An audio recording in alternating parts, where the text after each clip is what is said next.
मंडळी 2014 पासून ते आजपर्यंत भारताचे पंतप्रधान यांनी एकही प्रेस कॉन्फरन्स का घेतली नाही। हा व्हिडिओ कोणा एका पक्षाविरुद्ध नाही तर तुमच्या आणि माझ्या लोकशाहीच्या अधिकाराबद्दल आहे।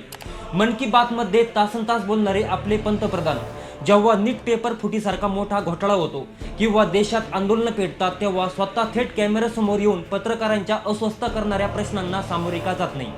फक्त मे 2019च्या लोकसभा निवडणुकीच्या शेवटी एक पत्रकार परिषद झाली होती। त्या दिवशी व्यासपीठावर पंतप्रधान नरेंद्र मोदी आणि गृहमंत्री अमित शाह एकत्र बसले होते।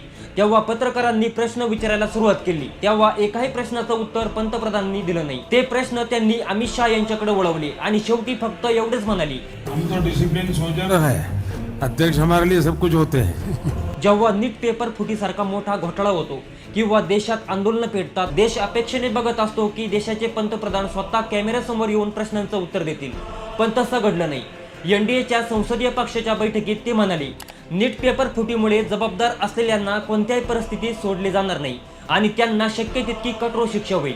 पण हे उत्तर मोदींनी कॅमेऱ्यासमोर न देता बैठक संपल्यानंतर केंद्रीय संसदीय कार्यमंत्री किरेन रिजिजू बाहेर येऊन पत्रकारांशी बोलताना ही माहिती देतात।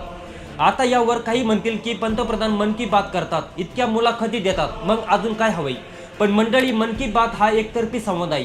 तिथे पंतप्रधान स्वतःचे विचार मांडतात पण जनता किंवा पत्रकार त्यांना प्रतिप्रश्न विचारू शकत नाही आणि ज्या मुलाखती दिल्या जातात त्या पूर्वसंपादित आणि ठरवलेल्या चौकटीत असतात। तिथे कठीण आणि अस्वस्थ करणारे प्रश्न विचारले जात नाही। पण ज्या माजी पंतप्रधान डॉक्टर मनमोहन सिंग यांच्यावर मौन पंतप्रधान म्हणून टीका केली जायची, पण त्यांनी त्यांच्या कार्यकाळात अनेक राष्ट्रीय आणि आंतरराष्ट्रीय 50हून अधिक पत्रकार परिषदा घेऊन पत्रकारांच्या कठीण प्रश्नांना उत्तर दिली होती। लोकशाही केवळ भाषणांनी चालत नसते तर ती उत्तरदायित्वाने चालते। पत्रकारांच्या थेट प्रश्नांसमोर उभं राहणं हीच खरी लोकशाहीची ताकद असते। तुम्हाला यावर काय वाटतं? पंतप्रधानांनी थेट पत्रकार परिषद घ्यायला हवी का? तुमचं मत कमेंट्स मध्ये नक्की सांगा आणि हा व्हिडिओ आवडला असेल तर आपल्या वेद.com ला सबस्क्राईब करायला विसरू नका।